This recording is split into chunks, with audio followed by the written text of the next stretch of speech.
Good morning. देखिए, अपन ने जो कल चर्चा करी थी वो एनवायरमेंटल पॉसिबिलिज्म और French school of human geography, मानव भूगोल की फ्रांसीसी विचारधारा या वातावरण संभववाद। वातावरण संभववाद की अपने बीच में जो चर्चा हुई तो आप लोगों के समझ में आया होगा कि संभववादी जितने भी भूगोलवेत्ता थे, चाहे वो इसके जन्मदाता विडाल डी ला ब्लास हो, चाहे फेब्रे हो, चाहे जीन ब्रून्स हो, चाहे डिमाजिया हो, सभी जो संभावनावादी या संभववादी भूगोलवेत्ता है या फ्रांसीसी भूगोलवेत्ता है, इन लोगों का एक ही मत है कि मानव प्रकृति का दास नहीं है, बल्कि मानव प्रकृति का विजेता है। इन्होंने विजेता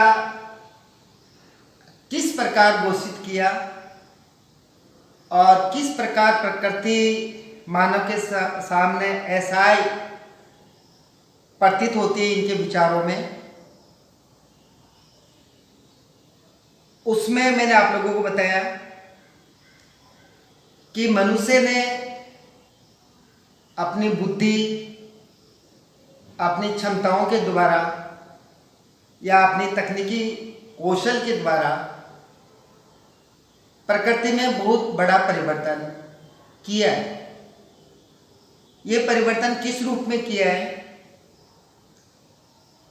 इसके मैंने बहुत सारे आप लोगों को उदाहरण दिए थे कि जैसे अगर मान लो कोई ड्राई जोन है या डेजर्ट एरिया है, तो शुष्क प्रदेशों में मनुष्य ने नहरें बनाई, ट्यूबवेल, कुएं बनाकर भूमिगत जल का प्रयोग किया। उच्च तापमान और गर्म हवाओं के बचाव के लिए रेफ्रिजरेटर, एसी का प्रयोग किया। इस प्रकार एक स्मॉल लेवल पर या लघु स्तर पर इन्होंने जलवायु में परिवर्तन किया। इसी प्रकार इन्होंने पृथ्वी के धरातल पर परिवर्तन करके और कई मानवीय क्रियाओं को, कई सांस्कृतिक स्ट्रक्चर को इन्होंने बनाया। जैसे मानवीय बस्तियों का निर्माण किया, सड़कों का निर्माण किया, उबड़ खाबड़ या अपन कह सकते हैं पहाड़ी और पर्वतीय क्षेत्रों के अंदर इन्होंने उसको समतल करके, उसकी लेवलिंग करके और कृषि कार्यों का अंजाम दिया। सीढ़ी नुमा खेत बनाए जिसके ऊपर टेरेस्ड फार्मिंग, जिसको सीढ़ी नुमा खेती कहते हैं, वो की।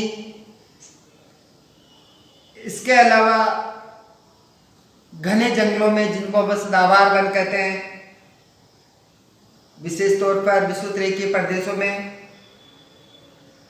वहां पर मानव ने वनों का विनाश करके और कृषि भूमि की प्राप्ति करी।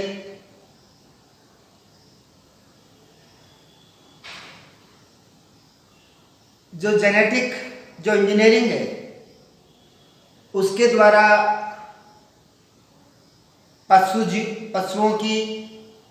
फसलों की हाइब्रिडिंग का डेवलपमेंट किया।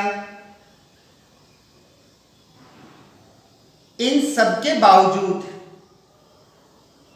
क्योंकि आप लोगों को पता है कि पर्यावरण या वातावरण जो निश्चयवाद की जो विचारधारा है, इस विचारधारा का विकास 20वीं शताब्दी का आरंभ में हुआ था और जो वातावरण और मानव के संबंधों की जो निश्चयवाद की विचारधारा थी, उस विचारधारा का बड़ा पैमाने पर विरोध हुआ, उसकी आलोचनाएं हुई। उसके बाद में संभववादी विचारधारा का विकास हुआ और इसका क्रेडिट आप लोगों को पता होगा, स्पेशली बिडाल ब्लास और फेवरे महोदय को इसके विकास का श्रेय जाता है। देखिए, जो संभववादी विचारधारा है, ये विचारधारा 20वीं शताब्दी के आरंभ से लेकर 20वीं शताब्दी के मध्य तक पूरे विश्व में इसको भी सर्वसम्मति से स्वीकार किया गया। लेकिन 20वीं सदी के मध्य में जब अमेरिकन, ब्रिटिश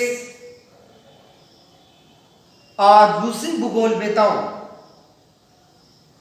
ने अपना एक नया विचार प्रस्तुत किया और संभववादी विचारधारा को इन्होंने अतिवादी बताया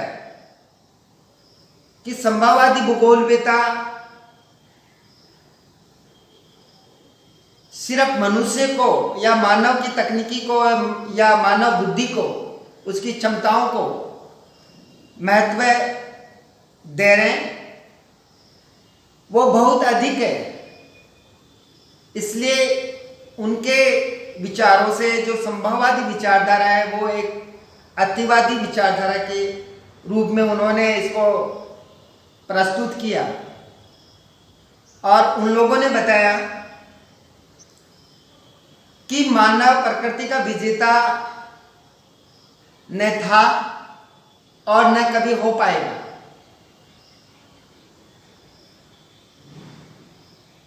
वो सिर्फ जो प्रकृति है या पर्यावरण है, उसके द्वारा जो संभावनाएं या लिमिट्स ऑफ चॉइस, जो संभावनाएं हैं प्रकृति के द्वारा दी हुई मनुष्य को, उन संभावनाओं में सिर्फ या उन संभावनाओं की सीमाओं में रहकर मानव अपनी इच्छा के अनुसार प्रकृति में बहुत छोटे स्तर पर परिवर्तन कर सकता है। लेकिन प्रकृति का प्रभाव मनुष्य पर हमेशा बना रहता है। इसलिए ब्रिटिश अमेरिकन भूगोलवेताओं ने साफ शब्दों में कहा, इन भूगोलवेताओं में प्रमुख जो भूगोलवेता हो जिन्होंने संभववादी विचारधारा का विरोध किया, उसकी आलोचनाएं की, उन भूगोलवेताओं में जो प्रमुख नाम है जिनका उदय या जिनकी विचारधारा का उदय 20वीं शताब्दी के उत्तरार्ध में हुआ, उन भूगोलवेताओं में जो प्रमुख भूगोलवेता हैं वो है गिरफिथ टेलर,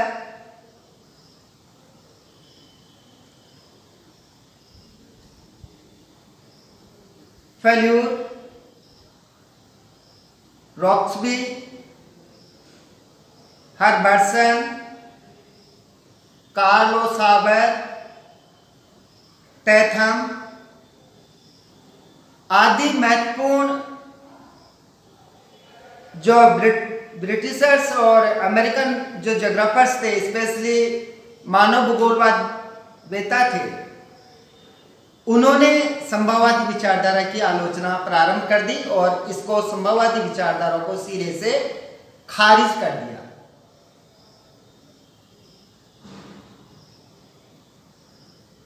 तो अपना जो आज जो मुख्य जो चर्चा का विषय है वो है संभववादी विचारधारा की आलोचनाएं या क्रिटिसिज्म ऑफ एनवायरमेंटल पॉसिबिलिज्म और criticism of French school of human geography. मानव भूगोल की फ्रांसीसी विचारधारा या वातावरण संभववाद की जो विचारधारा है उसकी आलोचनाएं अमेरिकन, ब्रिटिश और रूसी भूगोलवेताओं ने की। ये उन्होंने किन आधारों पर संभववादी विचारधारा को नकारा या इसकी संभववादी विचारधारा की आलोचना की, उसके बड़े स्तर के ऊपर जो है अमेरिकन और ब्रिटिश भूगोलवेताओं ने उदाहरण दी। तो आप आज का टॉपिक लिख लीजिए,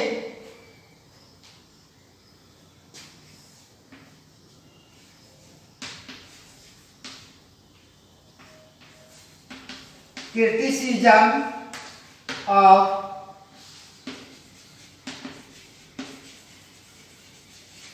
एनवायरमेंटल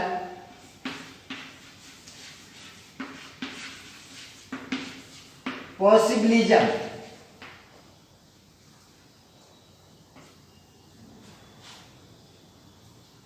कौन कौन से आधारों के आधार पर इन्होंने संभववादी या संभावनावादी विचारधारा या फ्रांसीसी विचारधारा का विरोध किया या आलोचना की।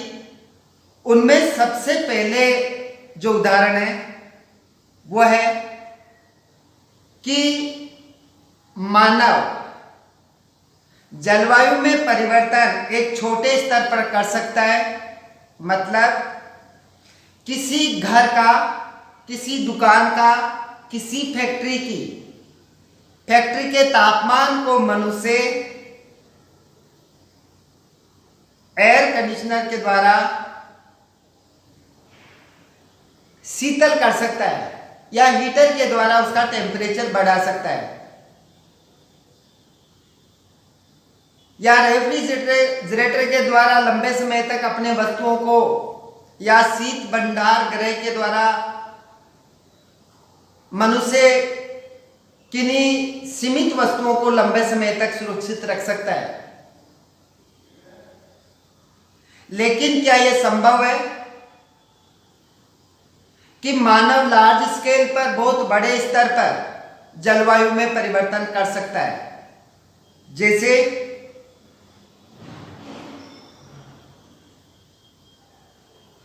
उष्ण मरुस्थल है, चाहे वो थार का मरुस्थल हो, चाहे सारा का मरुस्थल हो। क्या इन मरुस्थलीय प्रदेशों में व्यापक स्तर पर जलवायु का परिवर्तन मनुष्य कर सकता है? क्योंकि इन बड़े भौगोलिक क्षेत्रों में जहां तापमान बहुत उच्च है, उन उच्च तापमान वाले, चाहे वो सारा का मरुस्थल हो, चाहे वो थार का मरुस्थल हो, इन बड़े मरुस्थलीय क्षेत्रों में या बड़े भौगोलिक क्षेत्रों में तापमान को वो अनुकूल नहीं कर सकता। इसलिए प्रकृति का मानव पर नियंत्रण है। इसके अलावा उन्होंने जो दूसरा उदाहरण दिया कि जो विश्व के टुंड्रा प्रदेश है या जहां पर बहुत ज्यादा ठंड पड़ती है या बहुत तापमान कम रहता है, 0 डिग्री सेल्सियस के लगभग रहता है, जैसे टुंड्रा प्रदेश में, तो क्या टुंड्रा प्रदेश चाहे वो साइबेरिया का हो, चाहे वो ग्रीनलैंड का हो, तो ये जो ठंडे प्रदेश है, टुंड्रा प्रदेश है, क्या इन टुंड्रा प्रदेशों में लार्ज स्केल पर जलवायु में परिवर्तन मनुष्य कर सकता है? तो ये उस टाइम जब नई विचारधारा आई या 20वीं सदी के मध्य की बात है, तब भी संभव नहीं था। और आज भी इतने बड़े स्तर पर मानव के द्वारा टुंड्रा प्रदेश की जलवायु को अपने अनुकूल करना या वहां का तापमान बढ़ाना असंभव है। तीसरा जो इन्होंने उदाहरण दिया अमेरिकन और ब्रिटिशर्स जोग्राफर्स ने, वो ये दिया कि जो महामारियां आती है निश्चित रूप से एक छोटे लेवल पर बीमारियों की रोकथाम मानव ने की है, मेडिकल साइंस का विकास हुआ है, लेकिन क्या मानव ने पूर्णतया बीमारियों पर नियंत्रण पा लिया है? तो आज 21वीं सदी में भी मानव महामारियों के आगे नतमस्तक है। देखिए आजकल जो पेंडेमिक चल रही है, आजकल जो कोविड-19 की जो प्रॉब्लम चल रही है, आप लोगों को पता है कि मार्च के आसपास से तो ये इंडिया में चल रही है, उससे पहले से चाइना में चल रही थी। तो इतने महीनों के बावजूद भी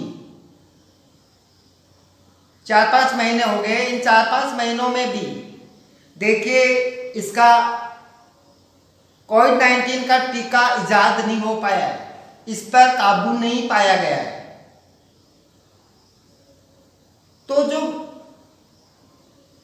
संभववादी जो विचारधारा थी या संभावनावाद था, उसका विरोध उन्होंने ये कह के किया कि मनुष्य जो बीमारियां हैं, महामारियां हैं, उन पर नियंत्रण आज भी नहीं कर पाया, उनको नियंत्रित नहीं कर पाया। जो फोर्थ इन्होंने जो उदाहरण दिया वो ये दिया कि जो नेचुरल डिजास्टर है, जो प्राकृतिक आपदाएं हैं, चाहे वो अर्थक्वेक हो, भूकंप, ज्वालामुखी, बाढ़, सूखा, झंझावात, थंडर स्टॉर्म वगैरह, तो आज भी आप देखिए ये जो प्राकृतिक आपदाएं हैं, इनका मनुष्य इनका अनुमान भी नहीं लगा पाता है। हालांकि कुछ हद तक